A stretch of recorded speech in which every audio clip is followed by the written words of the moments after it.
ମୁଁ ଶ୍ରୀମତୀ ବାସନ୍ତୀ ଦାସ କେନ୍ଦ୍ରାପଡ଼ା ଅଭୟ ଲେଖା ସାହିତ୍ୟ ସଂଗଠନର ସଭାପତି। ମୋର କବିତାର ଶୀର୍ଷକ ରାକ୍ଷୀ ପୂର୍ଣ୍ଣିମା। ଉତ୍କଳୀୟ ସଂସ୍କୃତିର ଗମ୍ଭା ପର୍ବ ପାଳନ କରନ୍ତି ଆଣି ସ୍ନେହ ଭାବ।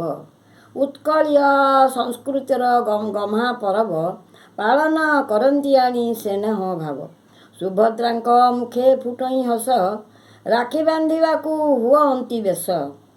ସୁଭଦ୍ରାଙ୍କ ମୁଖେ ଫୁଟଇ ହସ, ରାକ୍ଷୀ ବାନ୍ଧିବାକୁ ହୁଅନ୍ତି ବେଶ। ଶ୍ରୀକ୍ଷେତ୍ର ଆସିବେ ସିଏ ବ୍ରହ୍ମକ୍ଷେତ୍ରକୁ, ଶ୍ରୀବଳ ଦେବଙ୍କ କରେ ବାନ୍ଧିବେ, ଉତ୍କଳର ପର୍ବ ବୋଲି ଜାଣିବେ। ଚାଷୀ ଭାଇ କରେ ଗୁହାଳେ ପୂଜା, ଚାଷୀ ଭାଇ କରେ ଗୁହାଳେ ପୂଜା, ଚିତା ଲେଖି ଅଛି ତାଙ୍କରି ଭାରିଜା। ଗାଈ ବଳଦକୁ ପିଠା କ୍ଷୀରି ଖୋଇ, ପୂଜା କରିବେ ଯେ ସୁନ୍ଦର ଦେଇ।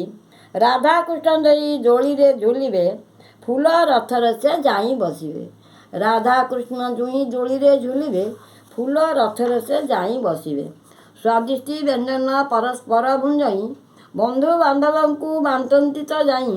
ଏହିପରି ଗମ୍ଭା ପର୍ବ ପାଳନର ପାଇଁ, ଯେଉଁଠି ଥିଲେ ନିଜ ବାସକୁ ସେ ଆସନ୍ତି ସର୍ବେ ଧାଇଁ।